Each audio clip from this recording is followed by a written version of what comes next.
Hello and welcome to what is very likely to be the final Sherlock Holmes Premier League preview, as your dear host is departing over to sunny England during the next week. So that's just as the title race itself is wrapped up. We still have much more to preview. The race for the top four is getting more and more exciting, and the battle to avoid relegation is quite intense down the bottom.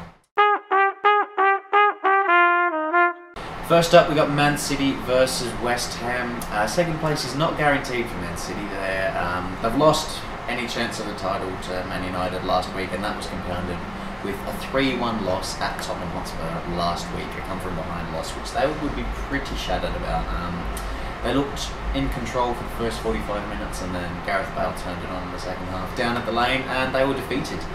They play West Ham this week, who have been in good form as of late. Andy Carroll and Kevin Nolan up front, looking pretty good. Will they keep Andy Carroll the Hammers? I'm not sure. There's got a big buyout clause in his contract to keep him away from Liverpool. We'll soon see. But West Ham have been unbeaten since March, so it's been a good April for them. They've improved their away form a lot, and they look pretty safe to stay up in the Premiership this year. Mid-table, they've got 42 points, which is a good season for them. Coming up from the Championship last year, and I'm going to back them to draw 2-2 at Etihad Stadium. And that kick-off is at 9:45 on Saturday night.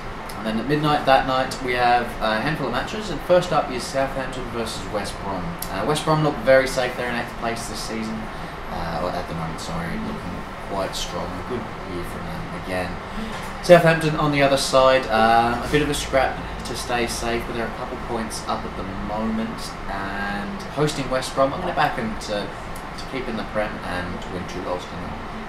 Then we have Stoke versus Norwich. Stoke had a win last week, 2-0 at QPR, which was big for them, not so good for QPR.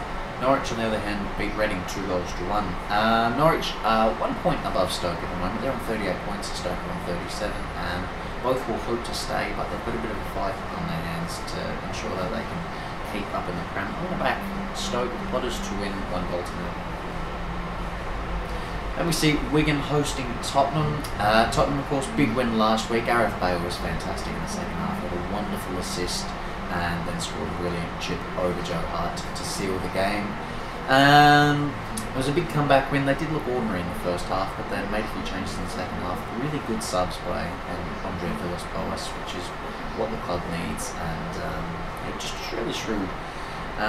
They're still battling to. They could finish third. That's very still a strong possibility. They're a couple of points behind Arsenal, but they have a game in hand, which would play into their favour. But their goal difference is really in the shadow of the superior goal by Arsenal and Chelsea, which could be their undoing at the end of the season. We'll soon see. Wigan are 3 points from safety.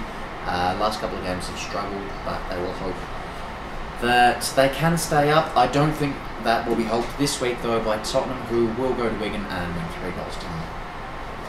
Then our final midnight kickoff of Saturday night is Everton versus Fulham. European football is unlikely, but still a possibility for Everton. 6th place finish they should be able to do, and they'll hope to finish above Liverpool again this season. The only chance of making the Europa League will be if Man City win the FA Cup, which will, as they will undoubtedly make champions of football next year, Everton will assume the FA Cup winners' Europa League spot. From their league standing. They host Fulham this week, and I'm going to back their reasonably strong run as of late, and they'll win 2-1. And then we see Newcastle hosting Liverpool. Newcastle just 6 points above the relegation zone. Still got a few games to play, and looking plucky, but not entirely convincing at the moment. Had a draw last week, which was a bit to help their cause, but they host Liverpool this week, who had a good 2-2 draw at home over Chelsea. Suarez is making all the headlines at the moment. We beat Branislav Ivanovic on the arm. I can't explain this, man. He's sort of a less amusing version of Balotelli in terms of his antics. And then managed to stay on the pitch somehow, not get kicked into submission by Ivanovic, and scored an equaliser very late into injury time to rescue a point for Liverpool and not help Chelsea's European cause. So they go to St James Park this weekend. If Suarez is not suspended by the FA, which is very unlikely. He could miss the rest of the season through suspension. Another suspension this season for the Uruguayan striker. That'll make a big difference up front for Liverpool. But I'm going to back Newcastle to get a point here, and that'll be 1-1. Then the next night at 10:30, we see Reading hosting QPR, a battle of the cellar dwellers. It's 19th versus 20th here. Reading have not won since the 2nd of February. It's been a very, very long year for them.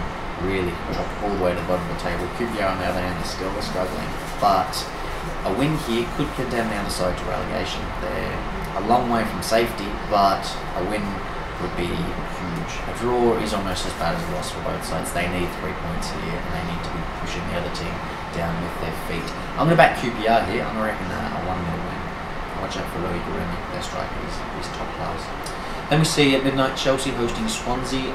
Chelsea have a big trip to Basel in the Europa League semi-final on Friday morning Australian time. But that being said, their squad has really proved. I did doubt them a couple of weeks ago with their huge clutter of fixtures as the last month and a bit, but they've really proved how good they can be. And Benitez's squad rotation is probably fantastic for this kind of situation, and they've looked quite good and done themselves a lot of justice. Third place is still very, very gettable for them, and a 3-0 win over Swansea this week will help them in that cause.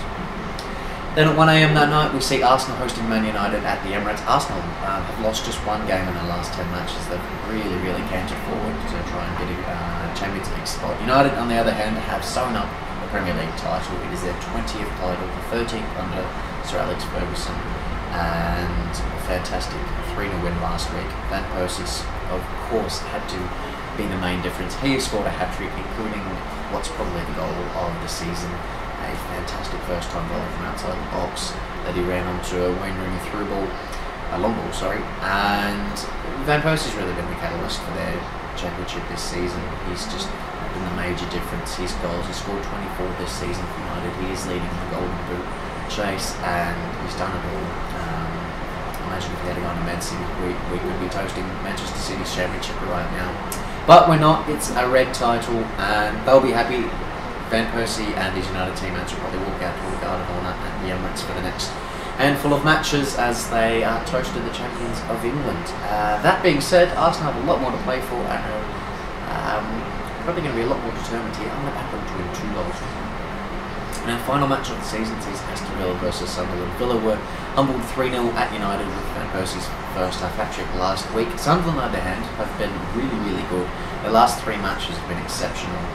A narrow loss to Chelsea, and then 2 wins under new manager Pablo Di Canio, who long term we'll see what happens, but in the short term really seems to inspire the troops. They seem to want to play for him as opposed to Martin O'Neill.